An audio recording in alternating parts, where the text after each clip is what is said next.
We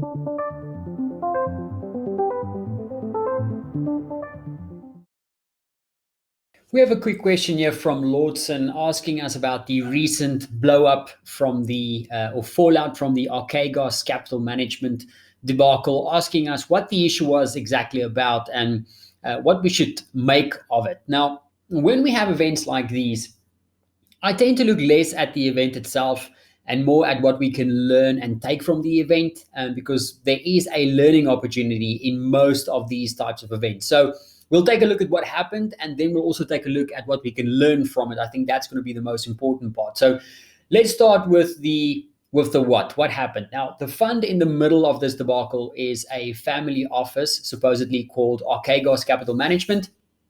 And the fund was basically forced to sell 20 billion worth in stocks or stocks positions due to a margin call that they got on those positions. And those positions were running at some crazy high levels of leverage. To give you an idea, according to CNBC, some of their positions were running at 8-to-1 and 20-to-1 leverage, which is absolutely massive. I mean, that's the type of leverage that you would expect retail traders to take. Some of them even more, of course, but that's not the type of leverage that you would expect on positions that runs into the billions. So very high levels of leverage. Now, the question then becomes, why was he allowed to run leverage this high without anybody knowing about it, or without it causing red flags? And why has this led to so much damage for brokers like Nomura and Credit Suisse? Now, this is where the type of trades or the types of derivatives that we used for these trades come into play. According to some sources, the fund didn't buy the underlying stock positions or actual stock positions in names like Viacom and Discovery. Let's just get some of them on the screen here. So they didn't buy the underlying stock names or underlying stock in things like Viacom or things like Discovery, but they instead traded these positions as total return swaps, or in some cases just normal contracts for difference, or CFDs. Now, that meant that the stock names he traded weren't sitting on his own books, in terms of the underlying stocks. They were actually sitting with the prime brokers. So the sequence of events from various sources on the matter says that the issue started piling on weeks ago already, when the price of some of these highly levered names that the fund owned, or positions that they owned, started to push lower.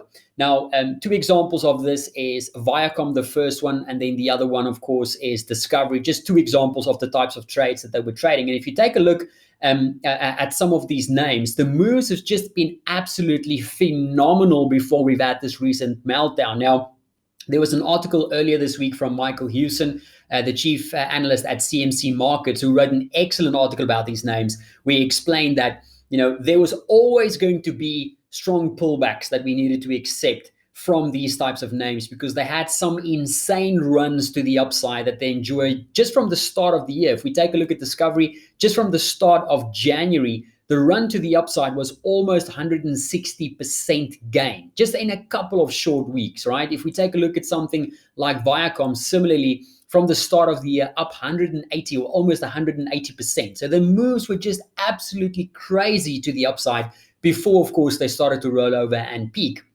So these names were trading much higher than their fundamentals suggested they should, being, of course, driven by highly or purely speculative and frenzied buying, as well as possible momentum chasing to the upside, with jumping in with high levered positions, of course, chasing the moves higher. So it's not that something materially changed in these names, but they were simply just due for a pullback, and sizable pullbacks for some normal mean reversion, right? If you go up 180%, seeing in a matter of just 10 weeks, if you go up 180% in just 10 weeks, seeing a double-digit drawdown at some stage shouldn't really be that surprising. Now, how this comes back to Archegos, sources say that the funds were, of course, or the fund was highly levered on some of these names, and other similar highly correlated names. So when Chinese stocks began to wobble and technology stocks began to wobble a couple of weeks ago, it saw some crazy losses in these names as well as the fund in those positions, up to a point where before Friday, if we just take a look at something like Viacom, before Friday, Viacom already was down 35% from where it peaked. If we take a look at something like Discovery, it was already down similar, 35% before we saw Friday's block trades coming into play. So how this comes back to the prime brokers is and how this transpired on Friday. So Friday, what happened on the 26th, that's of course this big candle that we've highlighted in both of them.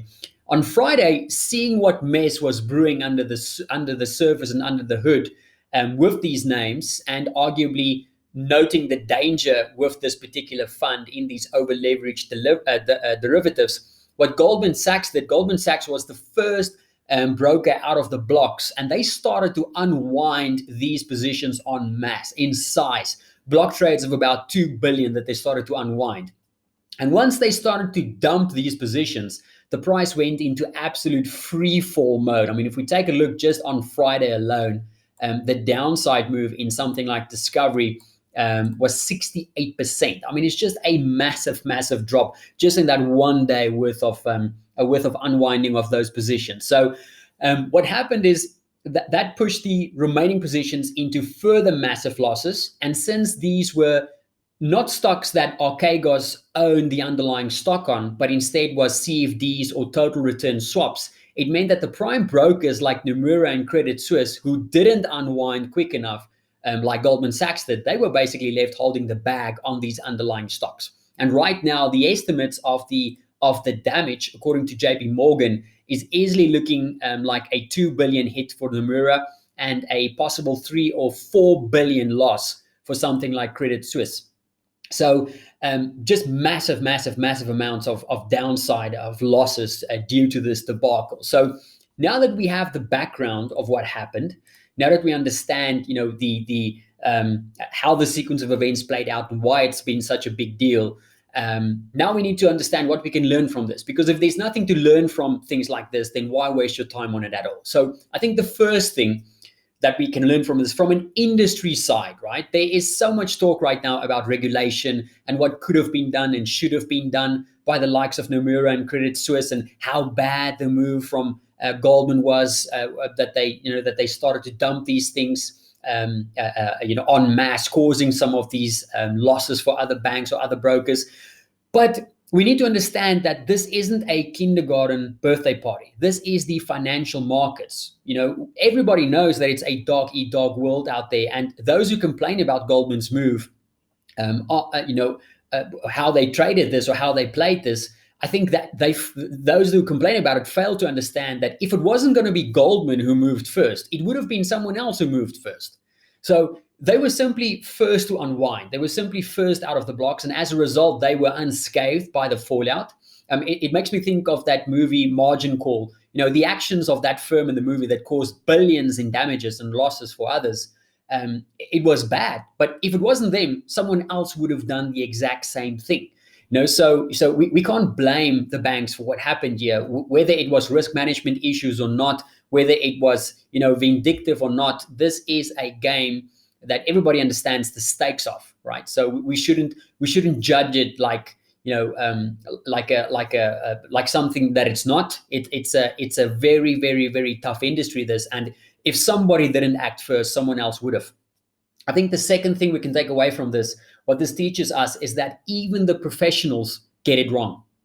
If they can get it wrong, and they can get it wrong as big as this, how much more retail traders, right? If a fund that was trading with billions, not tens of thousands or 100,000s, but trading with billions, if they can get it wrong, if they can make a costly and damaging mistake like this, how much more do we as retail trading community, how much more do we need to follow proper risk management processes? I mean, it's so important. If even the brokers, if even they made risk management errors like this, how much more do we need to make sure that we are keeping our risk management in check at all times? It's so important. That's why, really exactly why, we always advocate for trading mostly unleveraged.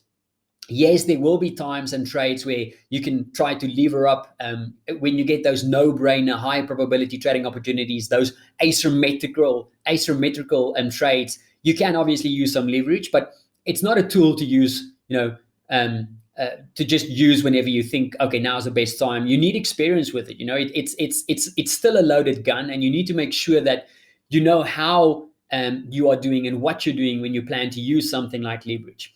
And I think finally, what this also teaches us is that, yes, if you put your eggs all in one basket, like the fund did, sometimes that will pay off big time. I mean, in the first 10 weeks of this year, Archegos, if you take a look at some of these gains, they would have been up massively if this was leverage positions. I mean, the size of the moves to the upside would have been phenomenal. I mean, I think the size of the gains was partly or possibly one of the reasons why there wasn't a lot of attention paid to some of these trades, because you only pay attention to things that lose money, right? If you've got something that's gaining and it's week over week over week, you're just printing new gains. That's not something you worry about. It's when this happens that you suddenly say, oh, okay, what happened? Now I need to start paying attention. So again, when you put all your eggs in one basket, there will be times like at the start of the year when it will pay out massively. But the challenge when you put all your eggs in one basket is that when the basket goes down, you go down much faster and much more aggressively. And that is how people blow up, as in this case, and that's why we'll always also advocate for not overexposing yourself on any one particular trade idea or any one particular expression. So, for example, if you want to trade something like, we have an upside bias on the pound right now. So let's say that you want to trade the pound, but you want to diversify and you want to trade the pound versus 2 or 3 different currencies. Instead of trading just pound dollar, you like to trade pound dollar and euro pound and possibly something else, maybe on the emerging market side. There's nothing wrong with diversifying and trading more things that has to deal with the pound. But you need to understand that doesn't mean that you go risk full max risk on all 3 of those. If you're going to trade 4 different pairs with all of them trading the pound, that doesn't mean that you're going to take 4 times the risk. You're going to split that risk. You're going to divide it, diversify that risk, so that you're not overexposing yourself unnecessarily on any one position or any one idea, any one expression, any particular expression in the market. So, Lordson, I hope that helps with the question. Any others, as always, please don't hesitate to let us know.